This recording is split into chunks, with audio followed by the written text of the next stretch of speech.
So yeah, thanks a lot also for inviting me, and thanks a lot that you are doing this festival. I mean, I was going to the Ethnokino at Reitschule several times, also some years ago, and I always liked that there is a new group coming up that is also like maybe 15, 20 years younger than me, because when I started Norient in 2002, it was completely uncool to do anthropology or something. It was a bit lonely, to be honest.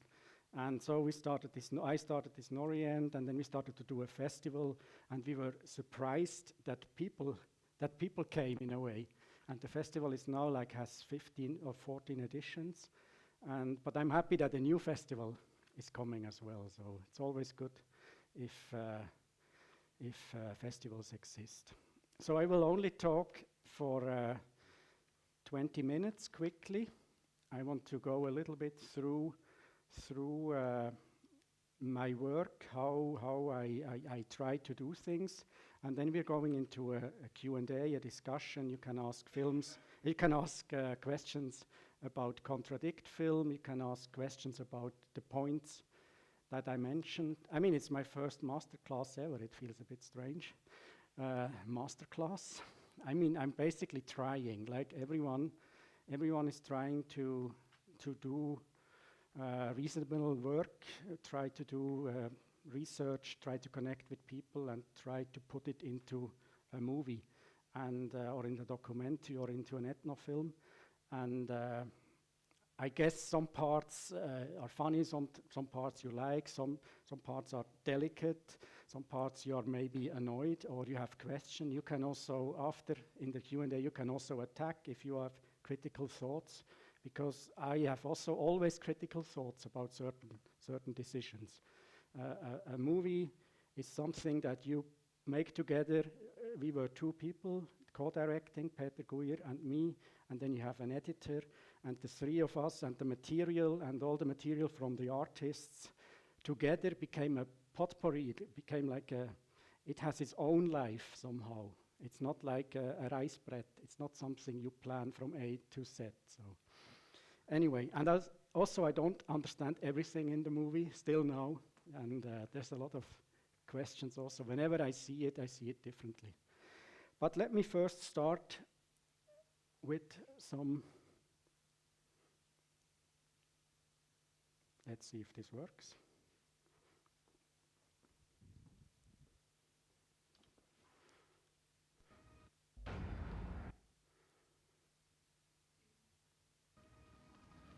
It might work. Ich glaube, es geht. For 22 years now, the Norient platform and I have been trying to get closer to cultural phenomena and movements in, around music and sound. To do this, I have adopted approaches ranging from anthropology, journalism, to film, and to the performing arts. In this short presentation, I want to show you or suggest principles that seem important to me when I work with music from other places, when I do films, when I curate things for the Norient Festival or for a podcast or for an exhibition. I will mention these principles just by passing very quickly, because I thought it's 9 o'clock and maybe you have questions about the film and about other things. So the goal is really to get into a discussion quite quickly. You can read a full article about what I'm going to talk about in our latest Norient book, Politics of Curatorship. I have even 3 copies here if someone is interested to read more. Das geht wirklich nicht. Or maybe it goes.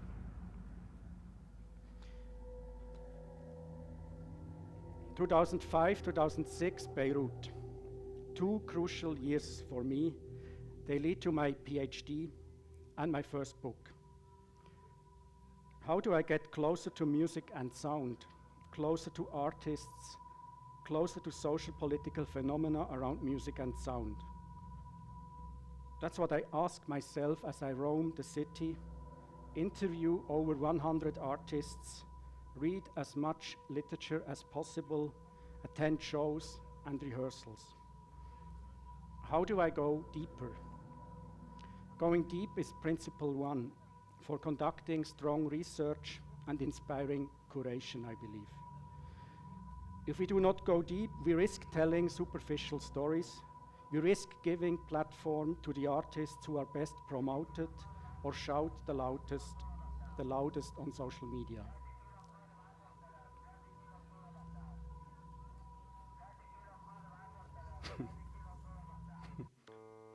I think it's a distance thing, but they told me to stand there. Anyway, 1998 to 2019 London. I keep meeting and interviewing the same musicians. Forming long-term connections is principle two. Time creates trust and credibility and opens a lot of doors.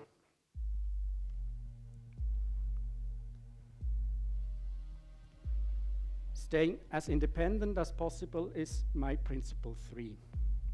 2019. I feel strongly that the independence of research and curation is under threat, more than in the early years of my career. Artist managements and artists themselves have become very concerned about their image, branding, and self-promotion. Nuanced research seemed to have become an inconvenience. Ethnomusicologist Martin Stokes recently told me, quote, "We are parasites, but parasites are important." In 2016, the management of a European electronic artist forbade us to publishing a documentary. This was because of the presence of a chained dog in the footage, to name one reason only. The artist was against holding pets. In the short extract, you can read one of the many comments that the manager has written, scenes that he wanted out.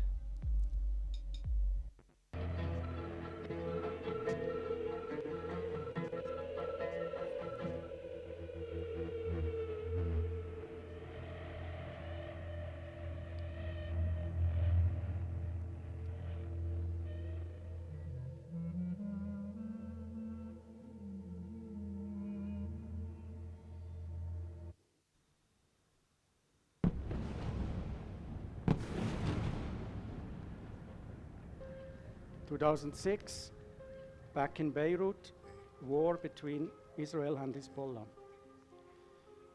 I find myself in a crisis of representation, as the humanities call it. I lose trust in my own voice and assessments. Many of the musicians in Beirut told me or tell me that their musicality was shaped by listening experiences from their childhood during the Lebanese civil war. Is this what they want me to hear? Or is this what they think I want to hear? My presence as an interviewer, researcher, and curator influences what artist tells me, as well as what I hear and see and get to see. To understand this is principle 4. I remember London 1998. An Indian student, a Norwegian student, and I interview independently the same artists of Pakistani and Indian origin. After the interviews, we talk to each other and we find out that the answer of the artists could not be more different to each of us. This is quite amusing, but ultimately disturbing. What do I even grasp as a white man from Switzerland?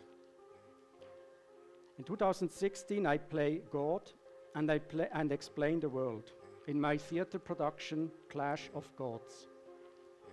And I die on stage to the words of sociologist Jenny Mbaye. What is my role in researching African music trends? I have told her. And here is her answer, and you see also my brilliant acting, how I die on stage in the beginning. On a reflective journey of a privileged white man who is concerned about music, who is passionate about music, and who wants to be part of the citizens of the world sharing good music and love for music, but still from a very privileged position. What can be your role in this redefining phase? I think your role can only be a humble one. Take the back seat and feel privileged of taking that back seat. Enjoy the view while recognizing all the luggages that you may bring with you. And if you have, ways of making things visible, ask how you can be of use.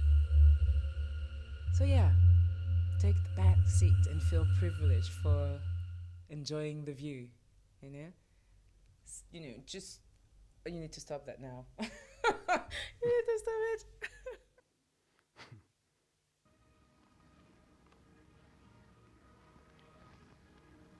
One way forward, I believe, is to work in multi-local and multidisciplinary teams.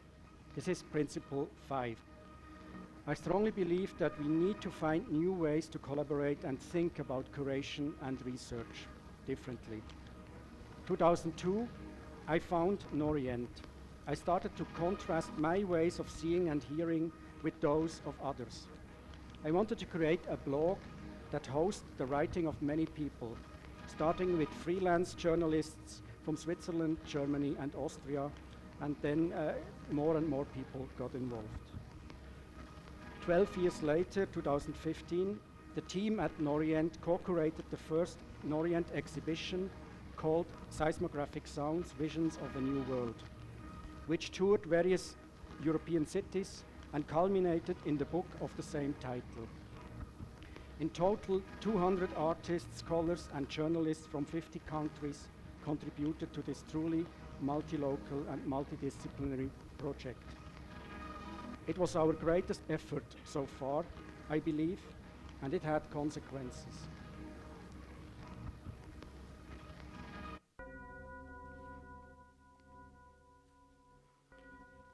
In 2016, Bern.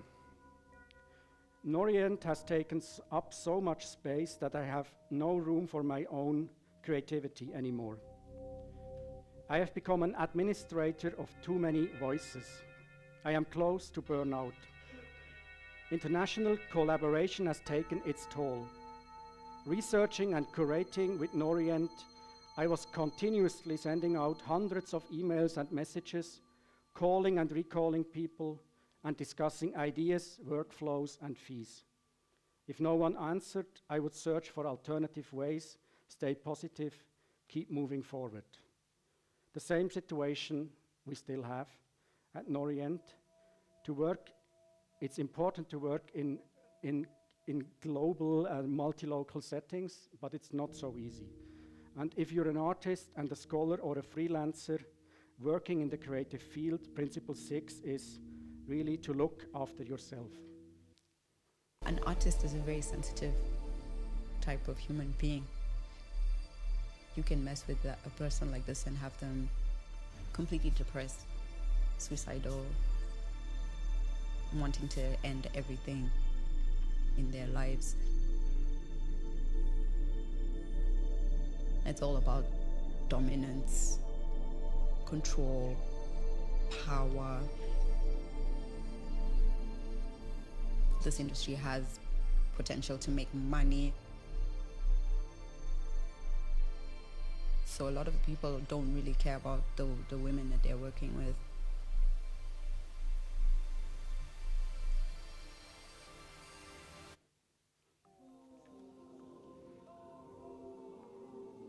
I know I've achieved a lot of things in my lifetime, but there will always be this frustration that I've never achieved my full potential of what I could do, because I couldn't break all of the glass ceilings and all of the glass barriers. I've broken a lot, but some just were like double glazing, they were just too strong.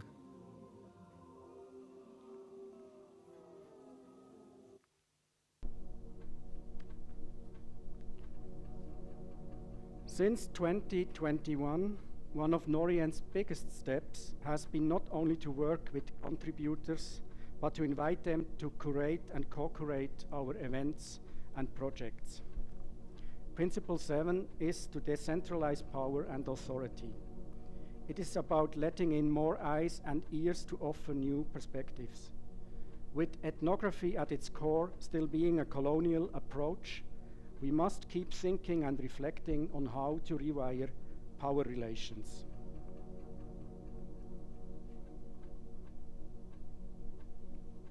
Power relations. Yeah. Check out, for example, Norient City Sounds Bogota, a virtual exhibition that we published some weeks ago, curated by Luisa Uribe from Bogota.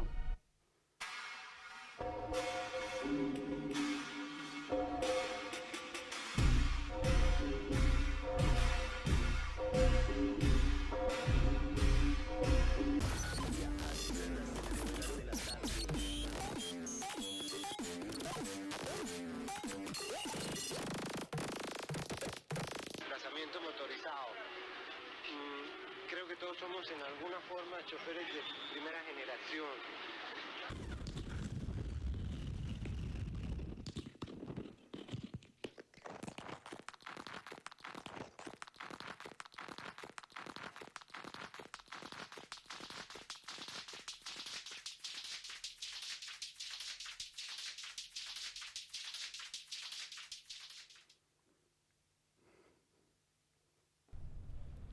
Principle 8 seems clear, but is not as clear. I will not talk about it now, but creative work really should be paid. Principle 9 is about endorsing artists and trying to help opening doors. Researching and curating is also about taking risks and not just following others. You are sometimes alone if you do this work.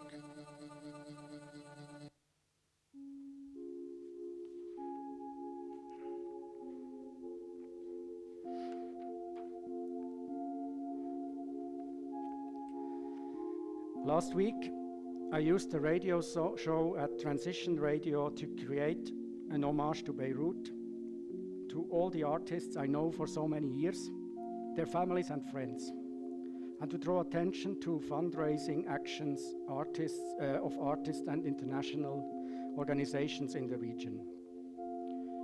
To show solidarity whenever needed and possible is Principle 10. Solidarity seems important too during wars and crises everywhere in the world. Musicians, artists, and thinkers live in these places, not just extremists or male politicians fascinated by dropping bombs. To highlight this might be a political core of our work.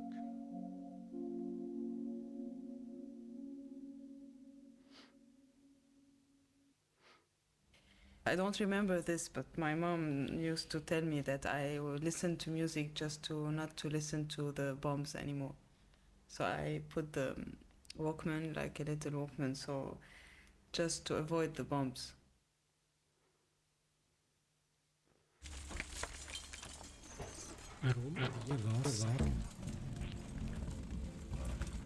And you have also war with yourself, man. Like you want to take yourself to a better place and you want to make something out of yourself, and it's like a battle. Yeah, you want to live. That's the worst war, man. And the worst fears, you know. And the worst fear is, man, to stay where you are, not moving a step forward. This is my fucking fear, man. You know, as a band and as a family and as friends and everything. You want to take everything to a level.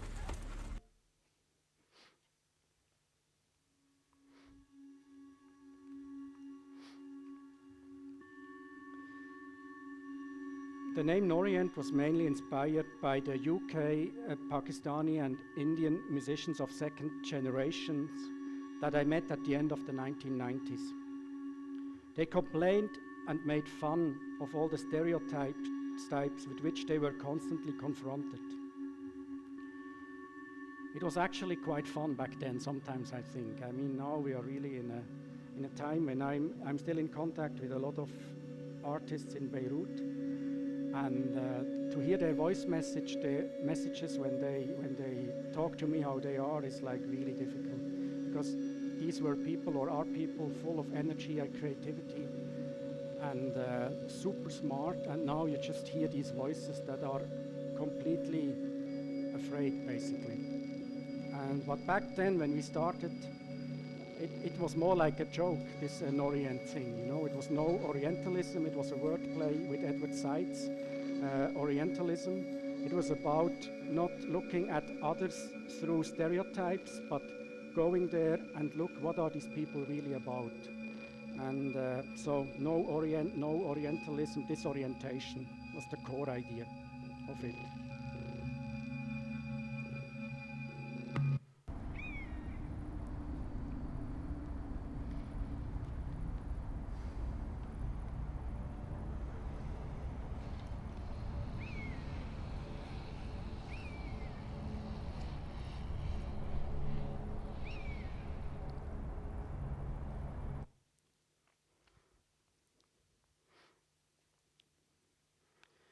In 2020, we staged the 4th relaunch of the Norient website.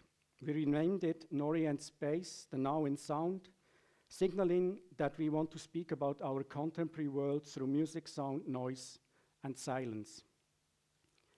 Norient became a curated audiovisual gallery aiming to provide space for scholars, researchers, journalists, artists from many disciplines and backgrounds around the world, both young and established.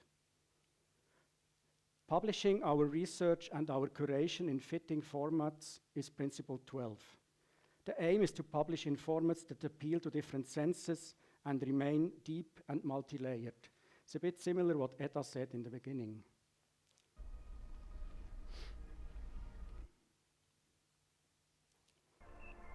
Since 2020, I have asked myself, for example, can interviews be transformed into music and sound pieces? Under the name Melodies in My Head, I started collaborating with artists on tracks that incorporated their interview statements, their music, and sounds from me and Bern-based musician and music producer Daniel Jakob. The vision somehow is to bring ethnography, art, and journalism closer together and tell stories in different or new ways. It is also a next step, even a step further than contradict, we can talk about it. It's a next step in trying to collaborate more closely and fairly with artists from different places. Everyone involved will receive a share of any profit made by the published tracks.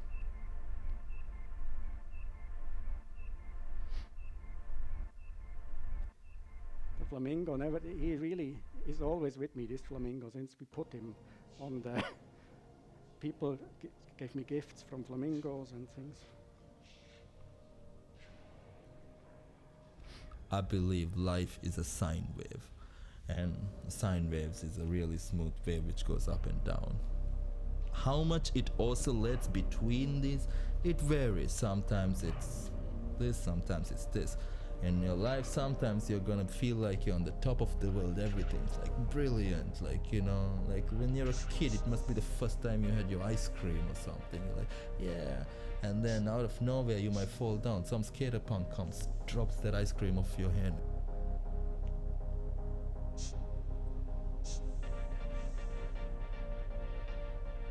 And then it goes on in life, you know.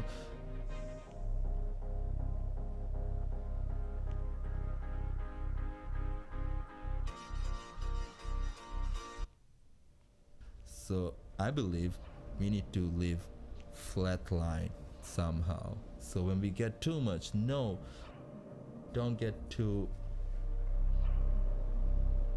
enveloped by it. No, it's not gonna be there forever. And then when you lose everything, no, like better times coming up because it's already happened. And that is constant. That's what I feel from my life up to now.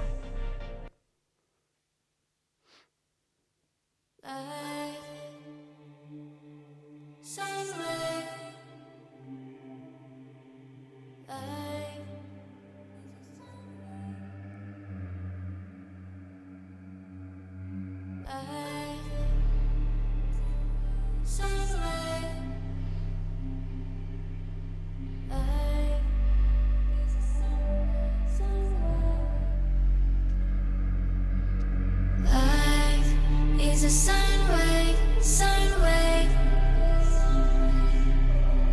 Life, life, sine wave, sine wave. Life is a sine wave, sine wave. Life, sine wave.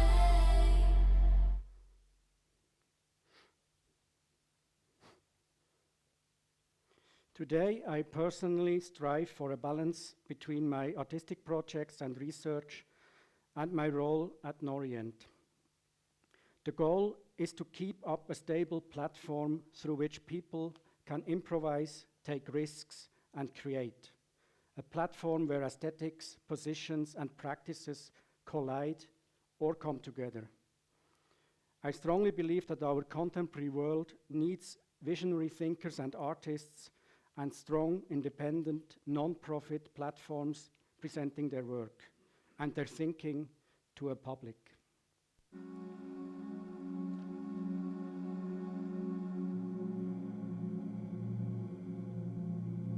How can I talk about the world?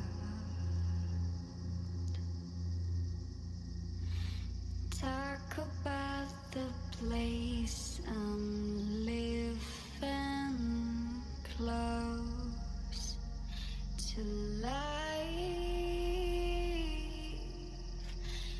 close to life.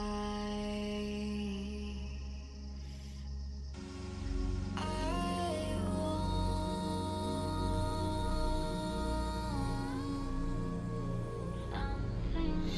something to say.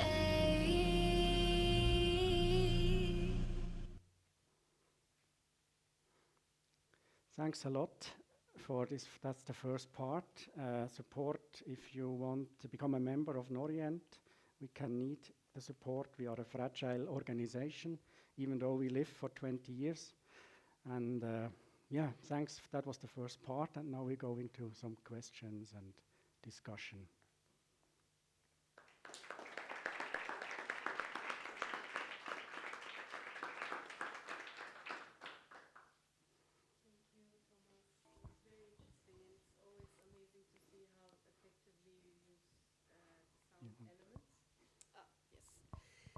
So, any questions for Thomas at the moment regarding to what you've just heard, or also the film? Excellent. And I also, of course, have questions.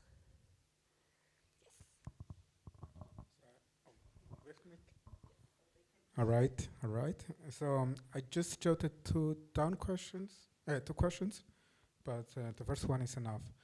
When I saw the film, you showed a lot of church scenes from evangelical churches, which are also a colonial product. And I was wondering if you have also shown this movie to a religious public, because meaning is often built or created in the public. And how do they react? For a secular public, like most of us probably, it's kind of funny. Mm-hmm. And it fits to the title of the movie because there are the contradictions between the artists and the scenes. Mm-hmm. But when you show it in a Ghanaian church, or maybe even a Swiss evangelical church, have you done it, and how did they react? Mm-hmm. It's a good question. I have this strange thing on here. Basically, it's the first time as well that I have this. It's a good question. We haven't actively shown it in an evangelical church or something. It was at some festivals. For example, I was in Taiwan in a festival where suddenly we were asked a lot. There was a lot of people very interested in the church thing, and we were suffering a lot because our knowledge about the church itself is not super big. I have to be honest there. It's really, and then the film was also shown on Al Jazeera, and there it was maybe also a broader public. But the core idea of showing these church scenes and the politicians as well, the Minister of Gender and the other politician, was a bit, it came out of a discussion with the artists, because the film was on a big level a collaboration between us and these 5 artists. And our idea was not just to show the nice world of the alternative artists and the protest, but we wanted to show the counter world, you know, in a way. So the politicians, the people in power in this country. And and the musicians also liked this idea, and also because we were white filmmakers from Switzerland, it was also possible for us to meet the minister. I mean, One Love would never be able to send an email to the Minister of Gender, can we do an interview? And we did these long interviews with a lot of politicians, basically. And this Bishop Obinim, the one that is has a lot of scenes in the film, he was the most controversial evangelical priest in the country. He was also in jail for a while, and somehow it came to we started thinking we want to film the most controversial guy, basically. That was, in a way, that started in the field work, you know. We started having this idea, and so we basically went there inside the church, because it was difficult to organize it with phone calls. But after a while, because we have been in many churches and a lot of churches are left out, they usually, when you come in as a 3 white men, they see you and they ask you on stage, and you have to tell why you are here and what you find fascinating about this church and things like this. And this time we thought, okay, we don't call, we just go there, and we hope that he also asks us on stage. So he asked us on stage, and on stage I asked him if I can film him and interview him later, basically. And he couldn't say no, you know. And then we filmed like 4 hours. This thing was like forever. I mean, Peter, who was the cameraman, he was 4 hours as close to this guy. And Baltasar, who made the sound, became friend with the sound engineer and put all 5 microphones in this church. And I was the one suffering the most because I had nothing to do anymore. And everyone was talking to me, basically. And I'm not really Christian believer, you know, and they asked me so many questions and I was suffering. And then the interview with this guy was like 70 minutes with 4 bodyguards around. And I had decided to, usually I'm very honest in interviews. I always talk about my doubts and critical points, but with this guy, I thought I'd do like this Ali G kind of thing. I tried to be a bit naive and try to be like that I'm like fascinated by him because he's an angel. He says he's an angel. So I was asking with poker face all these questions, you know. So he would tell me that he can turn me into Angela Merkel and all these things. It was pretty weird. And but you had this translator with these evil eyes that started to be a bit. I felt a bit. I was being a bit afraid. And after that, they would call us every day. You know, when are we coming back? When are we coming back? And for a while, we were even a bit afraid because they were these. And I felt bad, to be honest. I felt bad because I've never done that, like an interview pretending. And I think today that it might be okay that you play this role with the people in power, but I think it's something you can discuss, you know.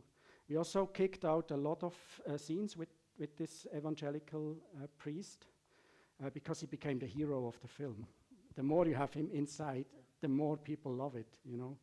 It's like, so now it's like very little material. It's a good question, yeah. Any other questions? Yes.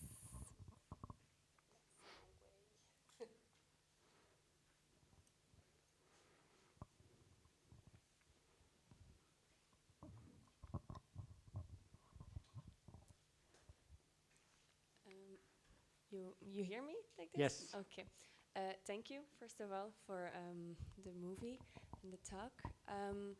So my question is about the positionality, and so you were saying before that because you're Swiss and white and a man, that you could talk to the Minister of Gender. But what was your consideration then to do that and to use that position to be able to talk to her, and also because you emphasized it now that because of your identity that you were able to do it and not someone else is able to do it. So yeah, and yeah. I think it's first of all, the idea is that you not just stay in the circles where you feel comfortable somehow, you know, so that the goal was to go outside this circle where we feel very connected. That was part one. Part two is like to try to see how these people in power talk and how similar they sometimes are and how different they are. And I think at the end of the day, that's maybe also the difference between between an ethnographic film, a documentary film, and a collaboration like this. I would settle our film more towards documentary and music video collaboration thing, you know, towards art maybe almost, because it was truly a lot with the artists, these discussions. There was a lot of fun doing the film, you know. I don't know if in an ethnographic film, maybe you have examples, if you would need to know every character or every interviewee that you meet as deeply as the other, or if it's possible to know surfaces from some and very deep knowledge of others. I think it's an open question. In our case, it's for sure like this. We know more about these underground musicians than we know about the church.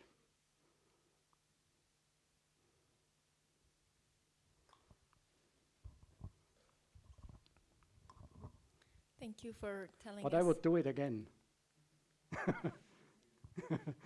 I think, yeah, it's maybe also a provocation. Thank you for telling us these background stories. I was interested to hear more about how you feel you might have influenced the research in this kind of collaborative documentary making, because you didn't really show the presence of yourself and the team. We didn't really hear your voices and the questions that you were asking. You left them to speak more, which was beautiful, and I really enjoyed that. But I was also wondering a little bit, when you come into the field and you try to explain to people, you know, people want to know, like, why are you here? You have to have an explanation, right? Even though you're still trying to understand what you're about to create with these people. Mm-hmm. And so I wonder in what ways your initial kind of explanation of why you're here, meeting these people, meeting these artists, in what ways that already kind of shaped the direction of the narrative of the film. I mean, I was there because I was Focken Boys, the two main characters that are also a bit older than the others. They created this hip-hop musical because of money, like maybe in 2010 or something. And in 2011, we invited it to the Norient Festival here in Bern. And I found this hip-hop musical super strong on many levels, you know. It was a way of telling a story about a place that I hadn't seen so often, or maybe even never before. And so these two artists were here, One Love and Mensa. I am fascinated by their art and their intelligence and their knowledge, and also their humor. And we also got along. And through that, somehow the idea came up to do a film with them. first we wanted to do a film in 4 different countries with artists from outside the mainstream that are shaping things in, I find, important ways, that are telling stories that need to be told. Then we found out it's too difficult for context, then the church thing would have been in 4 different places. And we started researching, or I basically started researching music scene in Accra, and there are a lot of interesting musicians. So first, it's actually the music that brought us there. The power of the music, the quality of the quality. Yeah, I'm a fan of their work, basically. And from there, we would start telling these stories.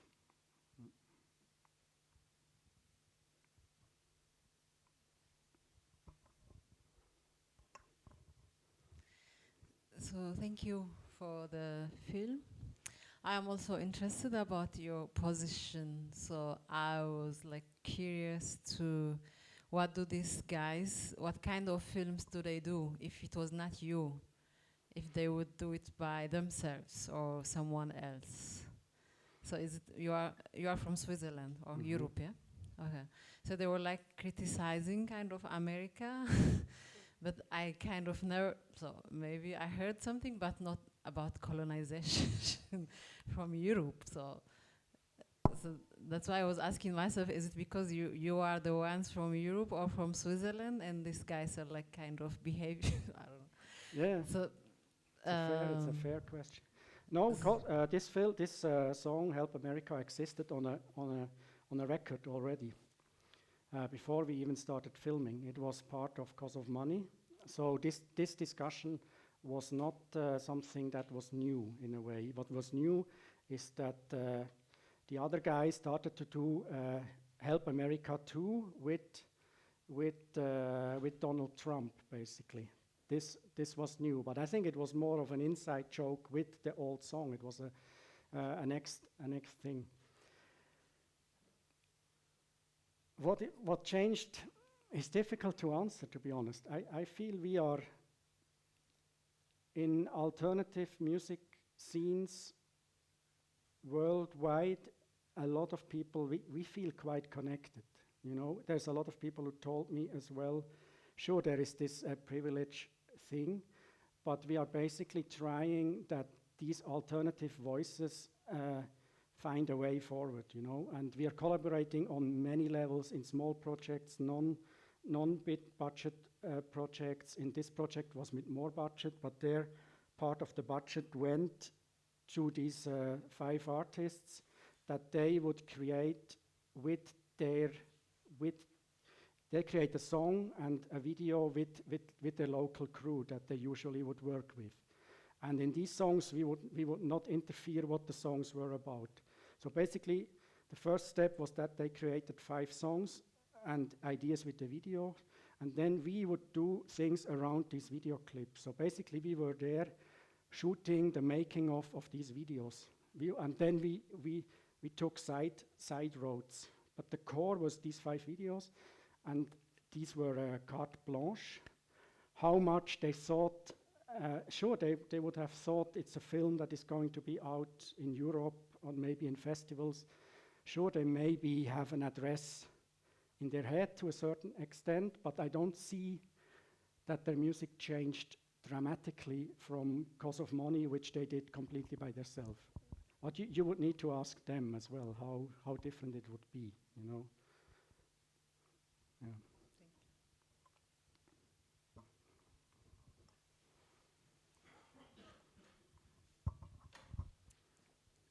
First of all, thank you for the movie. It was really interesting.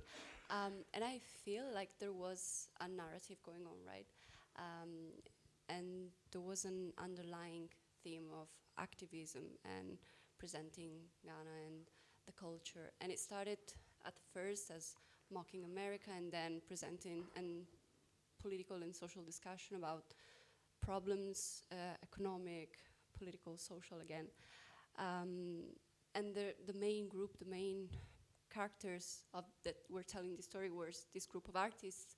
But then I felt that the movie ended on a bitter note because there was I think the guy was called Mensa, Mhm. and he was talking about how he has a family, and now somehow this kind of work was. He released this song, and it was kind of the end of this, and there was the radio interviewer kind of regarding him and saying, "You cannot stop this." So I was wondering, what is the future then now of this project? And is your movie kind of a message to engage with new generation? Because you also mentioned they were the older one of the group. So it is maybe somehow a way of engaging with new people to let them know that this has to go on, or if there are new ways in which it could go on. Yeah, I mean, for Peter and me, I think at the end of the day, maybe one key goal of this film was in a way not, sure, it's a film about Ghana and it tries to go close to the situation, but for us it's more, it's a film about, that should also speak to Europe and the US in a way. It should in a way show how much talented and intelligent and super visionary sometimes artists are there, how many steps forward they can do and how many steps back they take, how many people give up, you know. For me, it's, to be honest, also depending on my mood, it's more often a sad film than a happy film, to be honest, you know, because I'm surrounded with artists that basically give up after some years, and that's increasingly now with social media and self-promotion, it's even heavier to really get through. It's nice that you can, as Akan said, you can upload a track and maybe you reach million, but to reach these millions, you have to work hard and be lucky or put in money, you know. So there's a lot of talented people that actually strand and start doing a job, or even worse, have depressions, or even I have also stories from suicide and stuff, you know. We didn't make the film too negative, but we could have made it much more negative, to be honest. We had a version that was super funny in the first 30 minutes, and then it would go super down, and we were all in tears, you know. And then we thought, but it's in a way also not how we feel life is, because life is really like these up and down, like this sine wave guy, in a way, is these up and downs. And somehow we wanted to create this feeling that we think is quite close to what we experience. And the nicest feedback from people in Ghana was that a lot of people that we heard, not the church ones, but the ones that we heard, said it's very close to how they experience things. Yeah.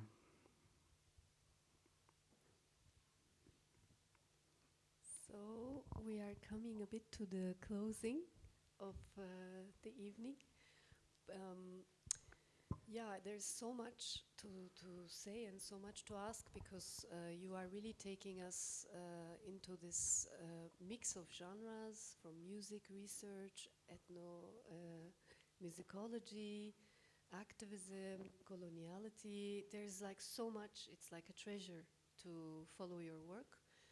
And Norient Film Festival, I think it's like one of the most, favored festivals in Bern and in Switzerland, for also being, I think, the first music film festival. And maybe in Switzerland, yes, but the idea came from Poland. In Switzerland, yes. Mm-hmm.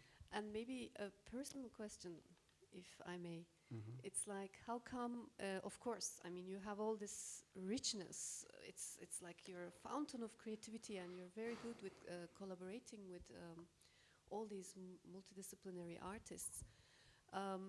But what about academia? Have you ever thought of having was there like a reason why you actually didn't choose that path and went into this completely creating your own unique path? Can you maybe a little bit refer to that? Because I know some of the audience are also, anthropology students, and then they're also maybe in between a bit, like, what do we do with this anthropology? And you call the masterclass Oriental anthropology.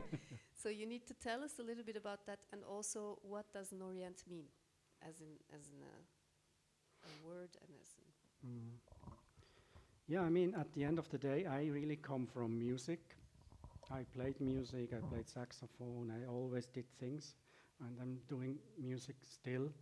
I'm fascinated by music, by musicians, by creatives, and but many years ago I found out when I played the saxophone, I cannot just play the saxophone in my room and just care about myself, you know. So I thought I also want to talk to people, you know. And then I started working as a music journalist. I wrote many articles, like 1,000 articles, I think, in all these newspapers and magazines in Switzerland and Germany and radio. And then after a while, I found I want to go deeper. There I studied anthropology in Bern, did the master's, and was happy that Wolfgang Marschall, who was a professor here, that he was the only one that said journalism and interviewing artists is also ethnography to a certain extent. The others would say, some would always say, you have to hide your journalistic side, basically. That was always thing. And he was the only one that said, I mean, it's cool, you can do a Seminararbeit with all your articles and you write some reflections around it. And then he made it possible. I said, I know all these Indian and Pakistani musicians of second generation in London. I would like to do a film, you know. And he said, cool, let's do it. So it was the first film at University of Bern Anthropology that was accepted as a master thesis, basically.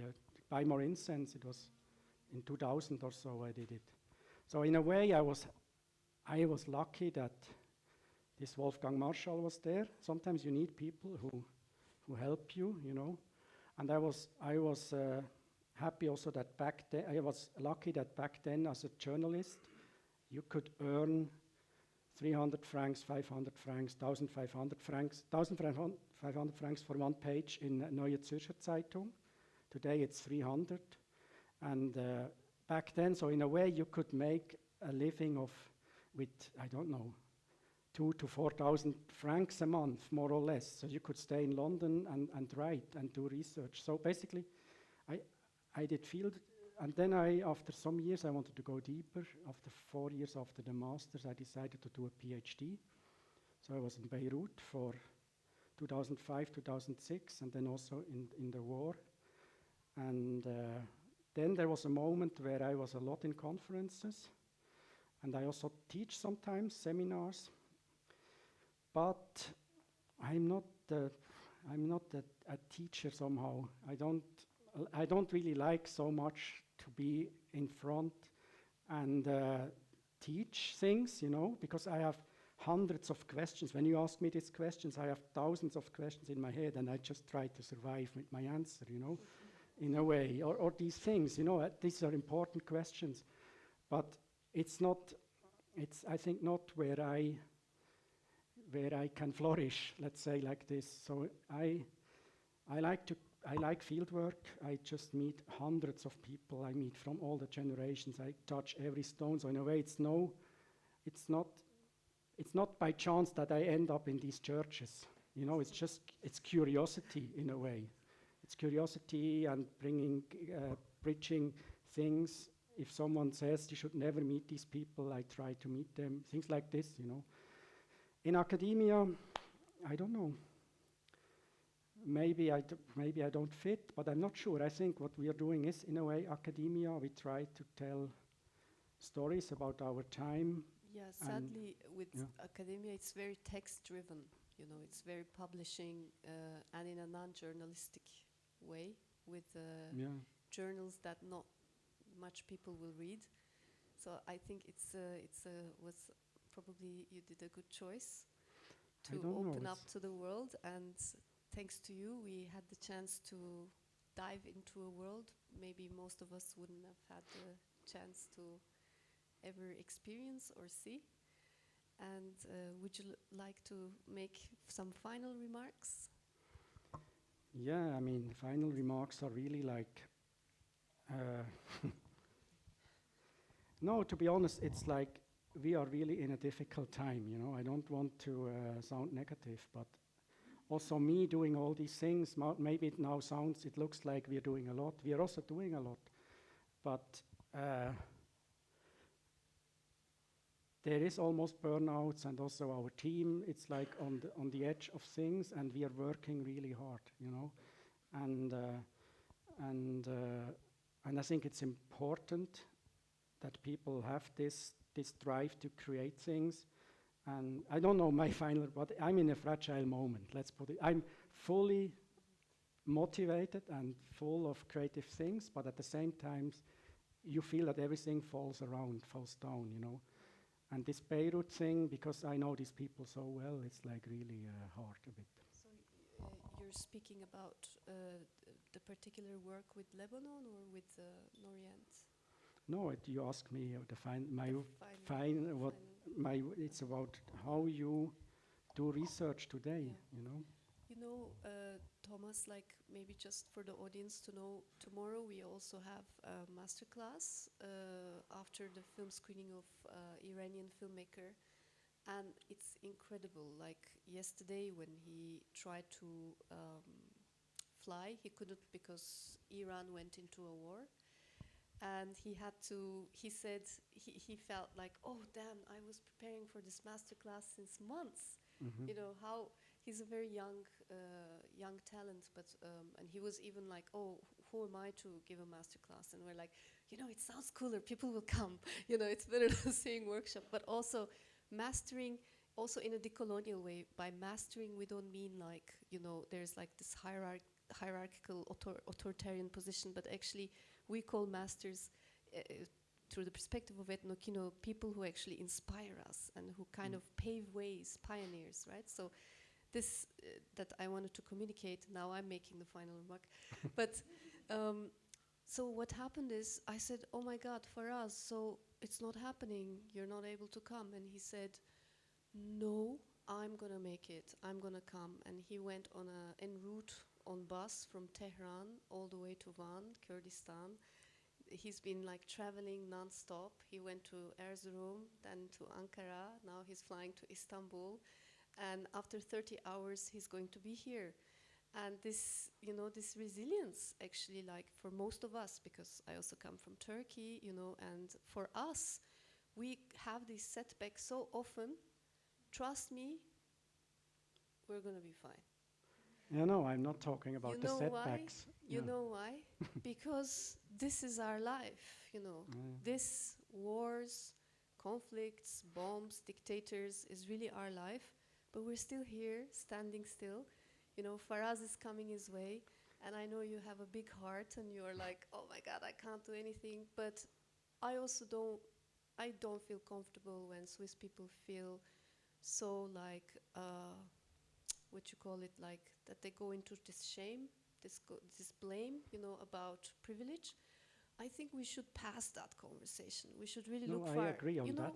How can we support each other? Because we are all emotional. As you said, I loved that picture when you said, you know, artists are very sensitive beings and you can really crush them if you mess up with them. It's true. I also feel broken most of the time.